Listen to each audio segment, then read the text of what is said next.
গতকাল আমার মেয়ের 4 বছরের বার্থডে সেলিব্রেট হলো, তাই তার আগের দিন চলে গেছিলাম সকাল সকাল বাজারে কিছু গ্রসারিজ আর সবজি বাজার করতে।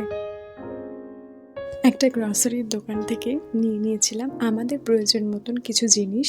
যেহেতু বাজারঘাট আমি খুব একটা করতে পারি না, তাই সব কিছু ওর বাবাই করলো।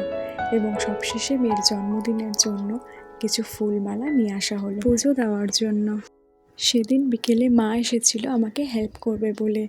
মা আর আমি দুজনে বসে সব কিছু কাটাকাটি করে ফেললাম, কারণ পরের দিন সকালে উঠেই ব্রেকফাস্ট থেকে লাঞ্চ পর্যন্ত আমাকে সব কিছু করতে হবে। অ্যাট লাস্ট সব সবজি বানিয়ে পরের দিনের জন্য রেডি করে রাখা হলো। গতকাল 2 তারিখ মানে আমার মেয়ের জন্মদিনের দিন সকাল সকাল উঠে স্নান করে ঠাকুরকে প্রণাম করে চলে গেলাম রান্নাঘরে আমার মেয়ের জন্য রান্না করব বলে। ওভেন জ্বালিয়ে কড়াটা বসিয়ে দিলাম এবং তেল ঢেলে তেল গরম করতে দিয়ে এক এক করে 7 রকমের ভাজাও ভেজে ফেললাম।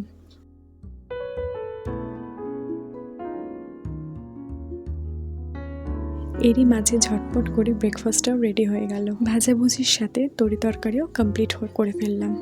এরপর দুপুরে মেয়ের জন্য খুব সুন্দরভাবে প্লেট সাজিয়ে ফেললাম।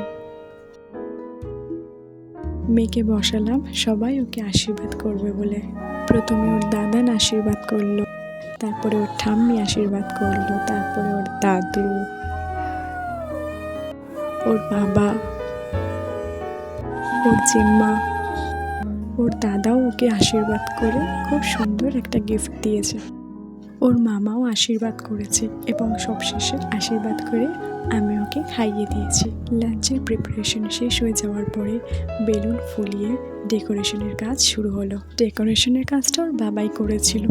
বেলুন আমি আর ওর জেম্মা দুজনেই ফুলিয়েছিলাম। বার্থডে ভিডিও নেক্সট ব্লগে দেব। এটা আমাদের ফাইনাল লুক। ডেকোরেশন কেমন হয়েছে অবশ্যই জানাবেন।